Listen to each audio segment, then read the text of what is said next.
Congressman Bong Suntay, sir. Magandang umaga po sa inyo, Kong Suntay. Ay, Lakay Deo, magandang umaga rin sa inyo. Good morning po. Good morning. Ayan, Congressman. Una po, pag-usapan nga natin kasi nalantad na itong mga bank accounts ng Vice Presidente. Ayan, absolute nga ba o hindi itong bank secrecy law natin? Bank secrecy law natin?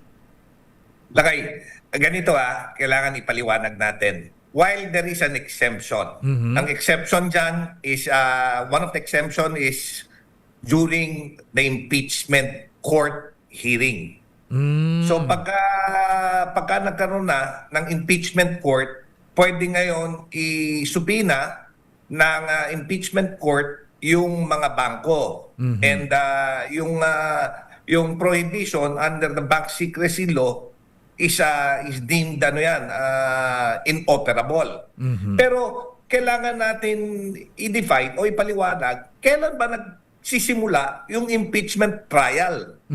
Di ba ang impeachment trial is pagka yung articles of impeachment na nanggaling sa House of Representatives na ipadala na sa Senado. Yan, And the Senate convenes itself into an impeachment court. Doon sa House, sa Committee on Justice, preliminary, investigative, nasa investigation level pa lang kami dyan. Kung saan hinahanapan, dinidetermine if the complaint filed is sufficient in form and substance.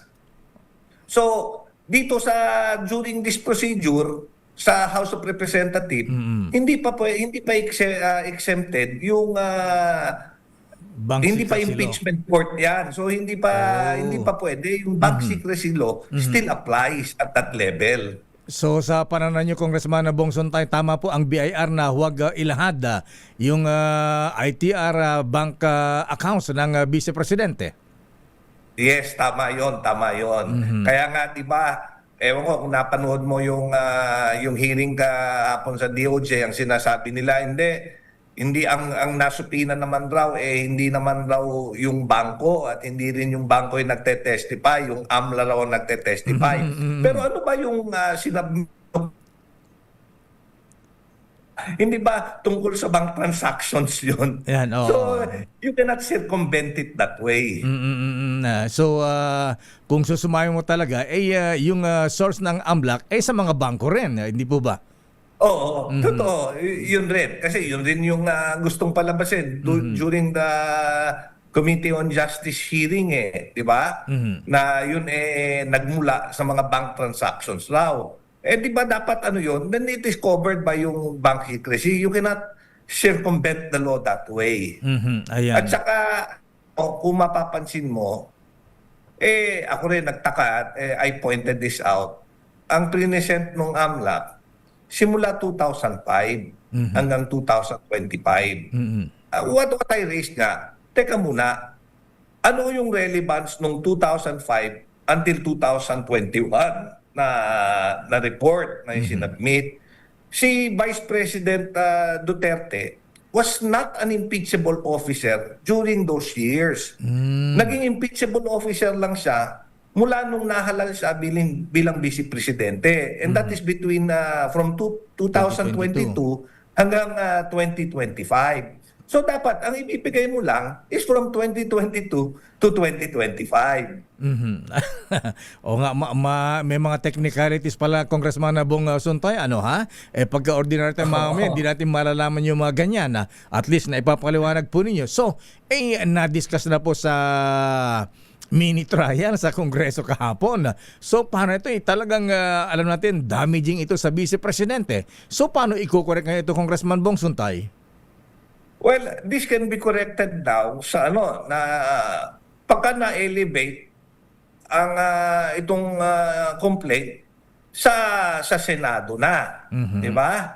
Or the camp of the Vice President can question the proceedings na nangyari sa Committee on Justice sa Supreme Court. Pwede nilang questionin. Yun yung mga options. Para sa akin, yun yung mga options ng Vice Presidente. Kaya nga, lagi rin natin sinasabi sa mga kapwa natin Pilipino, ay tingnan mabuti kung ano yung nagaganap. And if if there is no violation doon sa basic procedural rights ng Vice Presidente. Yung atin lang naman, alam mo, ang atin, gusto natin is to be fair and be just to all, both the complainant and the respondent. Ayan na. Matitindi itong mga aligasyon sinuwalat ni former Senator Trillanes, Congressman Bong Suntay. At ayan, nabanggit din yung pagtanggap umano ng pamilya Duterte ng 2.4 billion pesos mula sa mga drug lord. So, Alam mo, sige po. under the rules of evidence, alam mo, mahirap tanggapin yon because those are hearsay dahil hindi naman yung mga ganong ebidensya should be based on personal knowledge. Yung pagtanggap. Bakit nandun ba si former Senator Trillanes nung nagkabigayan at meron siyang personal knowledge? And any document presented, especially mga private documents na ipinapakita, should first be authenticated. There was no chance to authenticate what was presented by former Senator Trillanes. In fact, those were the same issues he raised against former President Rodrigo Duterte way back nung 2016. So, masabi mo, parang hearsay po ito dahil wala siyang ebidensya, wala siyang personal knowledge, Congressman Suntay. Oo, kaya nga tapos nire-relate nila, 'di ba?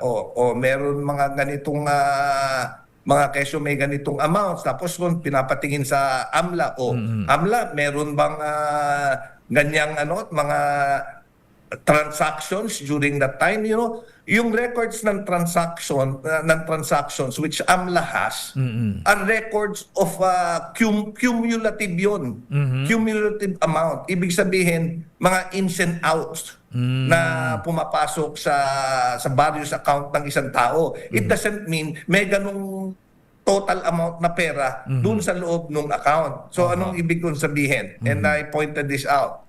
And pinaklarify natin. Kunyari may 500, under the law, any deposits or withdrawals amount or any transactions amounting to more than 500,000, automatic nire-report sa AMLA yan. It does not mean it is a suspicious account or suspicious transaction.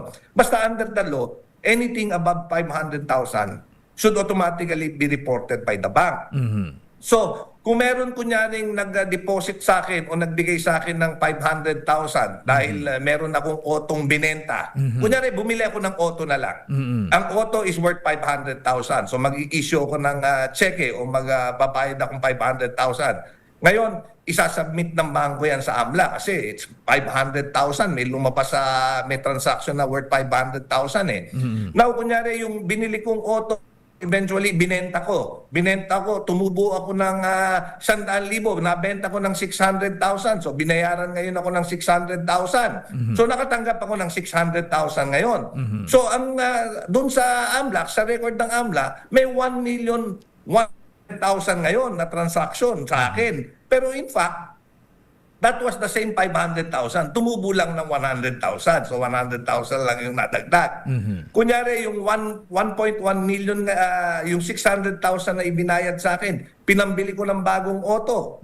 At di may lumabas na naman na 600,000 sa account ko. Di 1.7 million na. The same 500,000, 1.7 million na. That exponentially it grows. But it doesn't mean that I have that money sa bangko ko. Ayan, sa bagay sinabi ng mga suspicious transactions. Pero paano madedetermine ni Senator Trillanes na yung pati si Kitty, si Baste, ayan si Congressman Pulong, yung mga deposits sa kanilang mga accounts ay nanggaling sa drug lord? Yun nga.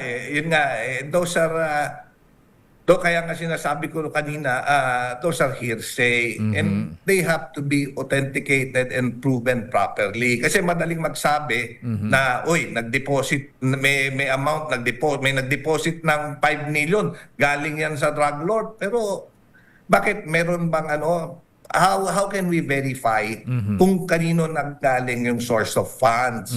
At kung yung pera, from an illegal transaction. Okay. Congressman Nagmula.